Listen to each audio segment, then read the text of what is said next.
네, 현재 이동관 방송통신위원장 후보자에 대한 인사청문 보고서 채택이 야당의 억지와 목리로 지금 난관에 부딪히고 있습니다. 그런데 이번 결산을 준비하는 과정에서 방송통신위원회의 편파적인 미디어 환경 조성을 위한 이권 카르텔의 존재 정황이 나타나 한 말씀 드리고자 합니다. 방송통신위원회의 인터넷 환경 신뢰도 기반 조성이라는 사업이 있습니다. 2022년도에 17억 4천만 원을 사용했고 지난 3년간 총 51억 원이 사용됐습니다.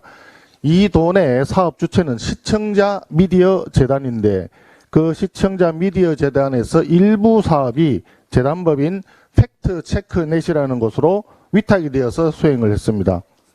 그런데 이 팩트체크 사업이 편향적으로 운영된 정황이 발견이 되었습니다.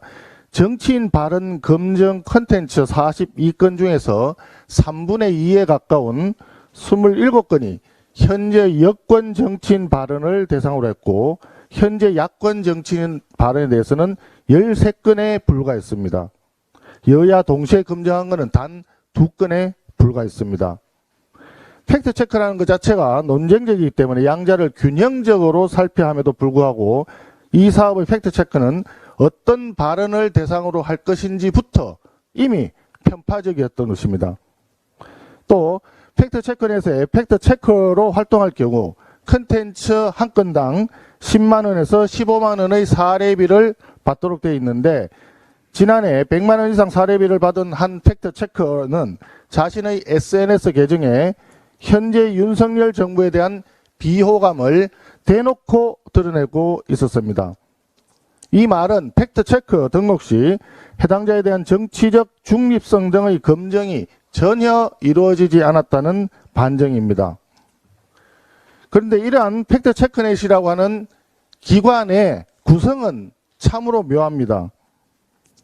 방송기자연합회, 한국기자연합회, 방송PD연합회라고 하는 언론인 3개 연합회 외에 사회적 협동조합인 빠띠라고 하는 이 4개 기관이 공동 출연해서 설립이 되었고 팩트체크넷의 대표자는 사회적 협동조합인 빠띠의 대표자가 대표를 맡고 있습니다.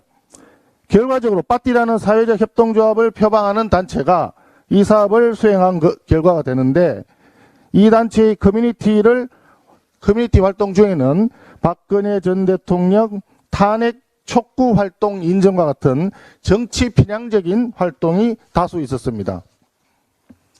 결과적으로 종합해보면 방송통신위원회의 국민혈세가 사회적 협동조합을 표방하는 편향적인 단체로 흘러들어갔고 그 예산으로 편파적인 언론 환경을 조성하는 활동을 계속했다는 뜻이 됩니다. 결과적으로 중립성과 타당성이 낮은 이 사업에 대해서 2023년부터 관련 예산을 줄이긴 했습니다. 현재 이 법인은 해산을 의결한 상태입니다.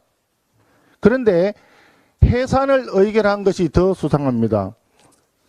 이러한 편파적인 단체의 활동에 대해서 문제가 심각한데 이 활동을 확인할 수 있는 자료를 구하기가 불가능합니다. 해산된 단체이기 때문에 현재 홈페이지도 클로징된 상태입니다. 한마디로 국민 혈세를 잘못된 편향된 활동에 지출했음에도 불구하고 환수가 불가능할 뿐만 아니라 결과적으로 전형적인 예산 먹튀, 뜯다방과 유사하다고 할 수 있습니다. 특정 정치 세력과 편향적인 시민단체 등이 이권 카르텔을 형성하여 국민 혈세를 빼먹은 이 결과에 대해서 앞으로 철저한 수사가 필요하다고 생각을 합니다. 이러한 이권 카르텔이 지난 정부 시절 방통위 내부 곳곳에 또 다른 정부 부처나 공공기관 곳곳에 얼마나 많이 독버섯처럼 자라있는지 확인이 필요하다고 봅니다. 국민 혈세를 낭비하고 우리 사회를 병들게 하는 이권 카르텔을 깨고 새로운 집행을 열기 위해서는 새 수를 담을 새 부대가 절실한 상황입니다. 더불어민주당은 이권 카르텔에 호응하는 것이 아니라면 이동관 방송통신위원장 임명 절차에 조속하고 원활하게 완료될 수 있도록 적극 협조해 주기 바랍니다.